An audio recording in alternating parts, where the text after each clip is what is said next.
And we are live, all the way live, all the way live. Are we live yet? What's up? What's up? What's up? Happy Indigenous Peoples Day today. I wasn't really sure why people kept writing me. They were they were writing saying, "Do we have practice today? Do we have practice today?" And I was like, "Dude, did the sunrise? Yeah, we're having practice today. All right." Because we go through the weather, the bad weather. We go through the freaking pandemic. We practice no matter what. But people were still saying, "Do we have practice today?" And I was like, "Why?" And I was like, "Oh crap, it's Columbus Day." All right. I don't know why we still celebrate that day since he was basically fake, but you can switch it around and say Happy Indigenous Peoples Day. But as a Laker fan, I just want to say Happy Lakers Day. All right, champions Lakers. All right, LAL. All right, Lakers, Los Angeles Lakers. What? All right. Anyways, LeBron James and the Los Angeles Lakers have won the NBA championship, and it's one of the craziest championships in the entire history of the planet because it happened in the bubble. It's a very, very different place. During a very different time, and it will never be replicated again. And the Lakers won. It's also their 17th championship as a team, and they have now tied the Boston Celtics with the most championships in the history of the NBA. All right, and I was thinking about it before, and I wrote um, a page, a web page with the history of the NBA on it, and I put the top moments, top plays, top games, top everything on that page. And I've so far included. Let me read. Let me see. I've so far included 60, about 120 different things on this list. And I like round numbers, so I can't just add to this list. I'm not saying that the Lakers championship deserves to be on there, but the whole bubble experience does deserve to be on this list. So, what do I take off the list? Is the question. All right. I want to know, what do I take off this list? And it could go under the stuff that's on the bottom, most definitely. But I think that this is kind of a major thing. So at least it has to go on the top section. And in the top section, there is a section called moments. All right. And it gives you the top 10 moments in the history of the NBA. In a second, I'm going to go over those moments. We're going to see which one I want to take off to replace with the bubble experience. And now, and the bubble, so many things happen. I'll talk about that too in a second. But we will soon be replacing one of these moments from the list with the moment from the bubble. But to start out with, let's start with the book. All right, limitlesshoops.com to buy a book, and it basically tells you everything that you need to know. At least you have a starting point. All right, so if you want to build a car, that's pretty hard, But first things first is that you would need a manual. If you don't have a manual, you're going to build a car from scratch. Yeah, unless you're doing a soapbox derby, you're probably not going to build that car, right? So this is the manual, and you have to realize, me giving you a manual doesn't really give you a car, right? I mean, that's why they don't sell manuals for $20,000. All right, they sell cars for $20,000. They sell the manual to make a car for free, probably on the internet. All right, maybe they have a class to make a car about $5,000, $2,000, right? All right. So the more the one that the less that they give you, the more that you have to work. And I can't just give you the MBA. I can't just sell you that. I do sell my classes, so we have those for like $2,000 a year. But this thing only costs $150. All right, or it's free online by following this right here. So this is the manual to build your dreams. The manual to build your MBA dreams right here. And I know it's not the shortcut that you guys want, but this tells you the way to go. So open page one and you follow along. We're not on page one anymore. We are on October 12th, 2020. And the quote of the day is move on. All right, move on. What that means is basically no matter what good or bad happens in a game or in life, move on. Next thing's up. All right. You can't dwell on the great or the horrible too long. You get about 5 minutes to relish in that kind of stuff. I have 5 minutes to say, oh my God, I messed up. Oh my God, I'm so stupid. Oh my God, I broke up with that girl. Oh my God, I effed that test. Oh my God, I did bad at the skin. Whatever. 5 minutes. After that, what's next? Now it's time to study because you effed the test. Now it's time to get back in the gym to get better for the next game. Now it's time to do whatever you have to do to avoid that thing. You have to move on. All right. And same holds true if you do really, really well and you score 50 points in a game. Go ahead and cheer about it. You should. All right. Sign some autographs. You should. Maybe party about it. You should. But eventually move on. All right. Take it out of your mind. All right. And move on to the next day. All right.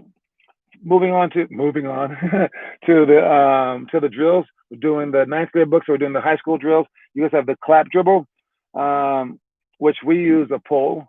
I showed you guys that last week. It's dribble, cross, between the leg, behind the back, and then clap as you pass the ball behind the back. If you do it with the partner, it makes more sense. Pick and roll flip flop. This is if they ice the screen, meaning that they're not forcing you to the screen, or if they do a routine screen, they always show. Instead of screening on one side of them, the person side of the pick and roll screen jumps to the opposite side of the last second and screens the opposite way. While his man shows, then he sends the point guard the opposite way, free as a fiddle. Free as a fiddle. Does anyone say that? I don't know. All right. Next one is fly drill. This is done with the ladder. You go in and out, in and out, in and out as you go behind your back consecutively. You can look online for those details or ask me right here and I can step outside and show you. And then trick dribbles, attempt to master the fun stuff. For the trick dribbles, I was using spin the ball on your finger, bounce the ball between your legs to catch it behind your back, throw it up, catch it behind you. You can do as many trick dribbles as you can possibly think of. There are so many in the history of the planet. You can look on Harlem Globetrotter tapes. You can type in trick dribbles into YouTube. All right, learn some trick dribbles. And I include this stuff. Someone asked me this morning, why would you include that? Why are you doing trick dribbles right now? You're supposed to make this kid better. And I'm like, yeah, but basketball is a very exciting game. And doing tricks and being creative is part of it. All right, being exciting, like being cool, being fun, that's a definite part of the game. Now, it's not every day. It's not 10%. But one time, we literally do this one time every like 8 weeks. Yeah, we have enough time for that. All right. So trick dribbles is very important. So take the 10 minutes to do those trick dribbles if you're a high schooler. Next one is press break, give and go. That's when you go through the press, then you retreat dribble, but then you pass ahead. You have to become a part of the play again by passing ahead and then sprinting past that double team and then getting the ball back. And we were doing it for shots. And then the last one is triangle cuts for shots. Pass the ball to the wing and either face cut the person that is guarding you, middle cut for a high pass, or backdoor cut for an alley-oop pass. And those are all the passes that we did. We did it this morning. If you want to watch Dylan's drills online, he's getting a lot better at it. He's posting them. He did forget, however, to tag them. He had to do all 9 minutes of the planks, but he got that done. And he did it straight. I don't think that Dylan's going to be dropping anymore. I mean, he's starting to understand what it takes to be strong mentally, and he's moving on. All right, so I really commend him for that. And again, remember, like a week and a half ago, this dude couldn't do 2 straight minutes. All right, his stomach has not gotten better. Okay, his body has not gotten stronger in a week and a half. That's not how muscles work. You can't get stronger that fast. What he did is he got stronger up here faster. All right, when you do planks, when you do anything, you don't have to drop. When you get hurt, you don't have to feel hurt. When you lose in life, you don't have to feel like a loser. You just keep going. All right, the mind is the strongest muscle that you will ever have your entire life, and you might as well utilize it correctly by not giving up. All right. Speaking of not giving up, let's start with our motivational story of the day. All right, and this story is when someone drives to the basket. It's not really motivational. It's more instructional. When someone drives to the basket and they go up like this, and then they like try to flick up a hard shot, let them. Put your hands up, put your chest close to them, all right, and make it a tough shot, but you let them make that shot. You let them make the circus shots. You let them. And if they can make it consistently, like 6 out of 10 times, there's only one thing for you to do, and that is to get their autograph, because they are a pro. Only pros can do that. And not even pros can do that. All right, when the pros go in, one of the best finishers of all time is Kyrie Irving. He makes the most circus shots ever. He's so amazing at it. They broke down his circus shots. They said whenever he clutches and he shoots a contested layup, he shoots the ball lower than 40%. And that's the best at it. So if you see someone coming in, you let them make it basically. You put your hands up, you make it a tough shot by trying to get on their strong side, but you avoid the foul, and you just keep your hands down. And Kobe Bryant, in his book, Mamba Mentality, he said that the toughest team that he had that he faced defensively was the San Antonio Spurs. He said the hardest part about it was when he drove, they moved. And he wasn't used to that. They would just put their hands up, and he kept missing it. He said, for 2 years, I couldn't figure this out. Then finally, I just had to psych myself out and say, they're not going to try to block me. All right. And then he started making it. But the San Antonio Spurs are a very disciplined team. All right. So, again, when people drive, put your hands up, make them make tough shots, especially with the left hand. Do not foul them. All right. Let's get to our moments in history. Do you want to talk about those? Yes, let's do it. All right. So I'm looking for the weakest moment to remove. Okay. So I think this bubble thing is definitely top 10 moment of all time in the NBA. Because what happened in the bubble? Let's just name some things that happened real quick. Luka's step back jumper to win. That was amazing. All right. We have Damian Lillard losing in the beginning, right? And then all of a sudden, the Clippers, 2 players, Paul George and what's the little ratty guy's name? Pat Beverly. They were laughing at him for missing some free throws at the end of the game. And then he said, oh, no, they're just laughing at me because I have kicked them out of the playoffs, both of them on 2 different teams. And then right after that, he went on a 10-game streak where he was just on fire. On fire. I mean, he was amazing. And those guys laughed at the wrong guy. That's a great story. Then we have Devin Booker, whose team was barely making the playoffs, barely, still in it. And they went in there as a laughing stock. They came out and they won straight games. They didn't lose one game. They wound up not making the playoffs in the end, but they won throughout the entire bubble. They never lost one game, and that was an amazing accomplishment, including a couple of game winners from them as well. What other moments did we have in the bubble? We had the bubble itself. I mean, dude, they were trying to avoid COVID. They had all these tests. Not one single COVID outbreak at all. Not one person tested positive for the thing. And that's a true testament to the league. That was amazing. We had the Milwaukee Bucks stoppage of play for the Black Lives Matter movement. All right. They just said, we're not going to play. That was like unheard of. No one's ever skipped a game. And the entire league stood up for them. The entire league said, what do you want us to do? They opened up their entire arenas for our voting. They changed a lot of stuff. There's still a ways to go in that regard, but that was another great moment. There was, let me think, another moment. The Heat. Oh my God, the Heat. They were supposed to lose maybe the first round, but they beat that team. Then they beat the next team. They beat the freaking Milwaukee Bucks. Then they beat the Boston Celtics. And it was all because and then they almost beat the Lakers. They were the one team that was going through this bubble, and they were going through life over the last decade or so as the most professional team in sports. And then Jimmy Butler and them coincided, and Jimmy Butler is a hardcore worker. And they are everything that our program is about too. They show up on time. They care about things. They'll kick someone off for just doing the wrong things on their team. You make sure that you are about business if you're on this team. All right. And I love that about them. Even when they were down by 30 in the last game, if you went to their bench during a timeout, everyone on the entire huddle was staring. Even the assistant coaches, even the water boys were looking at the plays. They were still trying so hard because that's what their culture is about. All right, the Heat culture came out. I'm not even done with the moments yet. All right, who else do we have? We had the Clippers losing, which was crazy. They were supposed to win. All right, where we had the guy from the Pacers, T.J. Warren. He was an average player before the bubble started. All of a sudden, because of the long break, he worked out every single day and he came back amazing. Now he's like an all-star in the league because he had 4 months to get better and he used them. All right, people just get lazy during that time. Anyway, that's all that I could think of right now, but I'm sure that there are some other bubble moments. Just know that this is definitely a top 10 moment in the history of the NBA. And in a second, I will talk about which one of our moments on our History of Hoops page will we replace. All right, let's get back to our stuff. We have, you like how I'm leaving you guys up with the cliffhanger? Oh, yeah, that's what I do. You guys have to wait for the moment replacement. All right. Next thing is our elementary drills. It's twist passes. That's when you go like this and you twist to make a pass. You don't make a pass straight. You twist, turn your hand to the side so that the person in front of you can't block you. No look passes. Ooh, like that. Like cool no look passes. I used to watch Magic Johnson stuff all the time. You can type in no look passes on YouTube and try to copy them. Throw the pass to the wall or to your parents, whatever. One-on-one defensive only. That means you just play defense for 10 times and you see if you can stop them all 10 times. You have to love defense.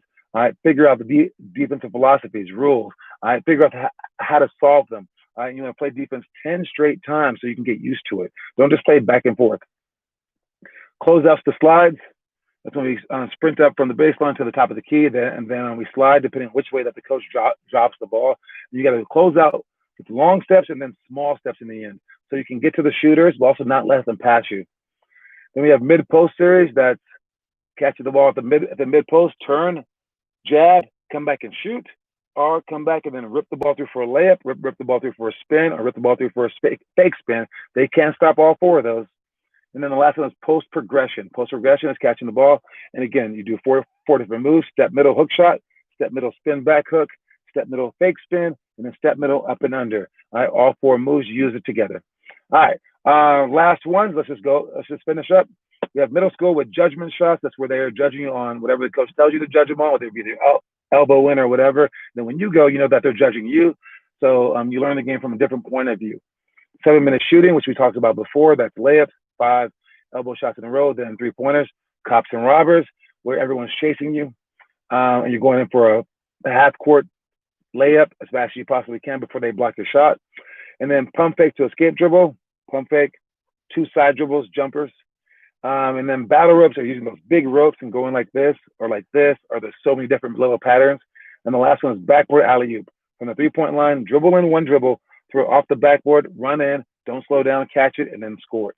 All right, those are all our drills. I made those fast for a reason, because now it's time to replace or to figure out which moment that we're going to replace. If you have any suggestions, say them in the comment section. But let's start. All right, so history of hoops. First NBA moment, we have Kobe's 81 points.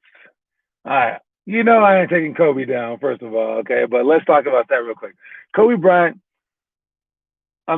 John Sanders was in Lithuania when this happened. I remember where I was. And my teammate out there, a Lithuanian guy, was like, John, I can't do his accent, but he's like, did you see the game? I'm like, what game? He's like, the Laker game. I was like, oh, I didn't see it. He goes, oh my God, Kobe Bryant. Guess how many points he scored? And I was like, 50. He goes, no, more. And I was like, 55. He's like, more. Like 60. More. I'm like, okay, well, how many points did he score? And he goes, 81 points. And I was like, what? Is that even possible? All right. And it's crazy because the guy who scored 100 points was a big guy. That guy was like playing against guys that were smaller than he was. And it made sense. A shooter scoring that many points, that was nuts. I mean, you watch the game, and it was a close game. They were actually down by like 20 points. Kobe just kept coming and coming and coming. We're not taking that moment down. All right. Willis Reed's return. I talked about that last time. He gets hurt, comes back. This moment might come down, though.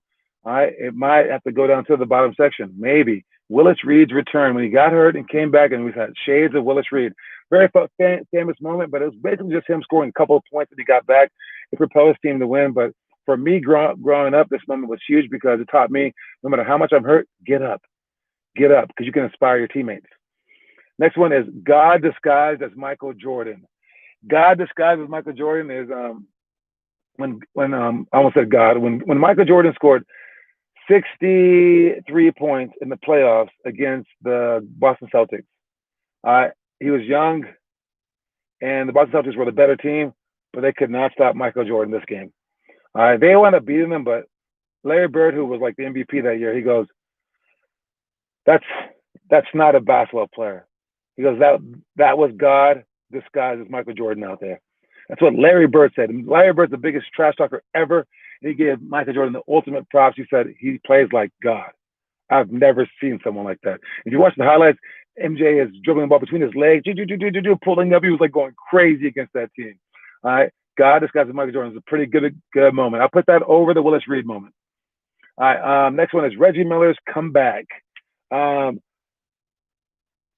This is just one of his comebacks. He's come back so many times, but this one is he was down by 7, I want to say, and there was about 15 seconds on the clock, and he hits a 3-pointer. Then they take the ball out of the dunk, they throw it away. He hits another 3-pointer. Then they take the ball, then they throw it away again. And he like it's crazy, and he wound up scoring 8 points in like less than like 12 seconds, and he wins the game.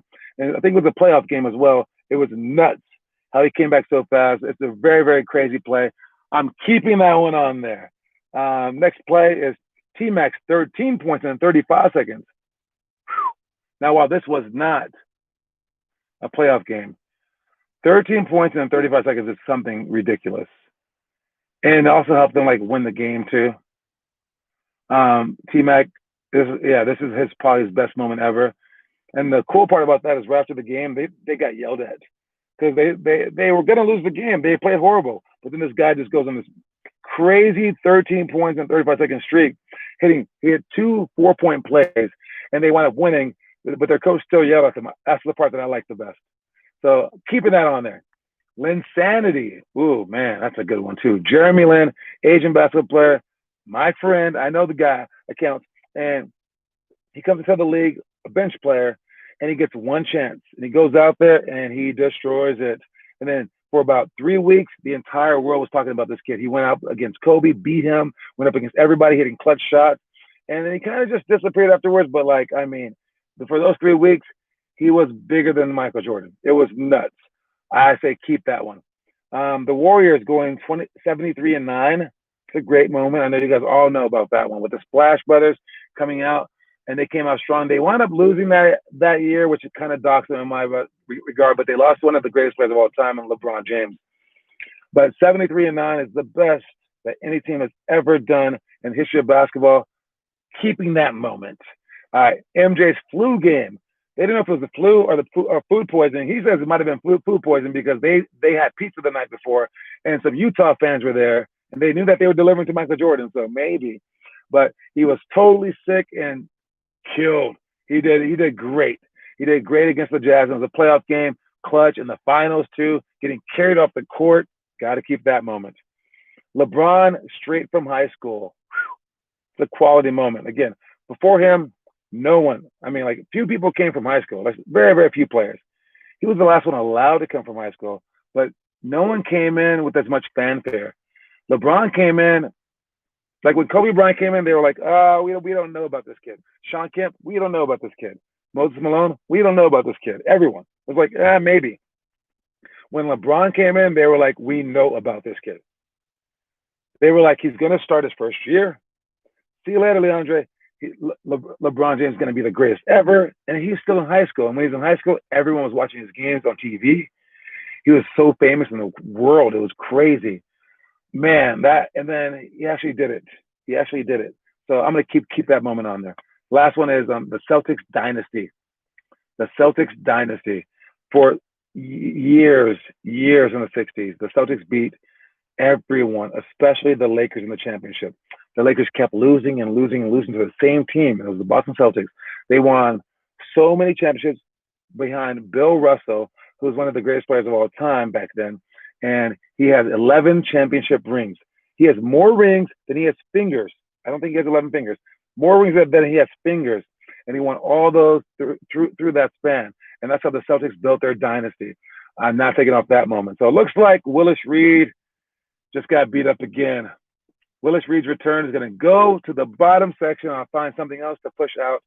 And that's the moment I'm going to replace it with the bubble. But I'm going to wait for a video first to be about the bubble to show like the whole story of it. Because, I mean, it was a crazy, crazy time. And that time is now over. But we will have the memory. And hopefully you guys watched it, dude. I mean, you will never experience anything like this again. And for a basketball fan like myself, it was a very, very unique time to watch. All right. And it was a great time in the NBA basketball history. All right. And speaking of that, of course, one day they will make a movie about it. One day, someday they will make a movie about it, I'm sure. Especially with the smaller stories happening in there. Like, heck, Jimmy Butler had a coffee shop. Some of the players were riding bikes. Like, the bikes were sold every single day. I'm sure that there's stories throughout that thing. Some people try to leave the bubble, right?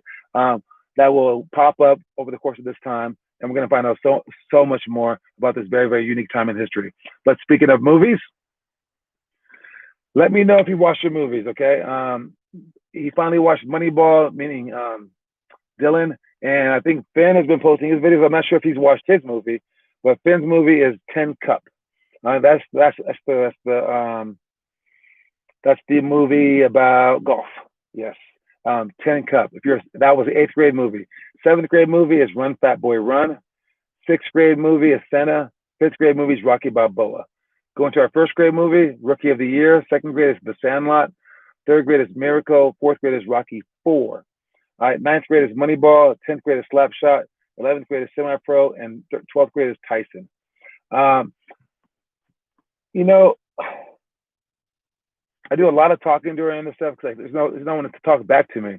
But I have on Thanksgiving. On Thanksgiving, I will be going down to LA. And also on Christmas, I'll be going down to LA. So I might be out of town. All right, but I'll be flying in an airplane. And I will still try to do this show. I think I'm gonna have to do one show from the airport, and I'm gonna have to do one show from the airplane. I think. All right. I don't know if it's possible, but I'm gonna try. All right. I will try my hardest to keep the show going at 4 p.m. Pacific Standard Time, whether people are watching or not. I'm gonna do it on Thanksgiving Day. I'm gonna do it on Christmas Day, on New Year's Day. I'm gonna see if I can keep it going straight. All right, and speaking about keeping going straight, I am almost on my 150th day of my 295-day challenge. All right, it's something that I can do pretty simple, but I want you guys to try to do your own. All right, challenges in every walk of life, but also the everyday mentality. Be strong enough in your mind to go every single day doing something that you love to achieve the results that you want. So right now we have Finn Kaufman doing a great job. We have Dylan Devaney doing a great job. These two are going at it. All right, they're going to try to see if they can achieve their dreams by following along with the book. All right, following along with the user manual, and seeing if they can possibly somehow, some way, make a car out of their dreams. All right, so use the manual, go forward, and see if you can do it. Because I don't know if you can do it or not. You don't know if you can do it or not. But if you don't put forth a 100% effort, you're not going to do it. All right, there's a chance. There's a small chance that you might be an NBA player. You may have the NBA player locked inside your body, and you have 10,000 keys. And every day you get to try one of the keys. And after 10,000 days, 10,000 hours, you get to see if one of the keys unlocks that NBA player. But if you sit there with this big, huge keychain of time that you guys all have, and you refuse to try any of them, you're never going to win. Yes, it may not be the first one. It may not be the 100th one. But eventually, it'll open it up. And you're going to open it up and see, nope, didn't have an NBA player in me. But at least you opened it up. Or you're going to open it up and see, boom, all the shining light of the entire world, and you did have an NBA player in you. Or you have a D1 player in you. Or you have the best varsity player that's ever been in your school in you. That's amazing enough. All right. So don't be distraught. All right. Be strong mentally, physically, everything, and go for it with all your heart. Anyways, we have our workouts coming up here soon at 5 o'clock, and I'll be heading down there. And make sure that you wear your mask. We are doing it, even though it's Indigenous People Day. We're doing our workouts today, as we do every single day. All right. So I will see you guys then. And we do have one more minute. Do you have anything else to say? Let me see. I don't think I have anything else to say besides go Lakers. Congratulations. And if you're talking about the debate now between Michael Jordan and LeBron James, the only thing holding you back is LeBron James ain't very talented compared to Michael Jordan and Kobe Bryant. Who cares? All right? You don't have to be the most talented, okay? Size matters, and his size is huge, right? But also, like, your heart matters, and maybe his heart is just as big, all right? Whatever the combination is that makes you win games and makes you, like, stand out, that's all that you can do, all right? And who's the tallest, who's the biggest, who has the biggest hands, who can jump the highest? And most of that stuff is God-given, right? So, like, giving people props for things that outside of everyone else's control isn't really our job to do. But you can combine all that stuff, but you can't just pick and choose what you combine. You can't say, I will allow Michael Jordan's hops, but I will not allow LeBron James' strength to dictate my decision. You have to allow it all or don't count any of it. All right? So I say today might be the day where LeBron James and Jordan are more on an even plane. We'll see what the years bring because Michael Jordan stops. We'll see if LeBron James keeps going. And I will see you guys later on tomorrow. All right. Peace, guys.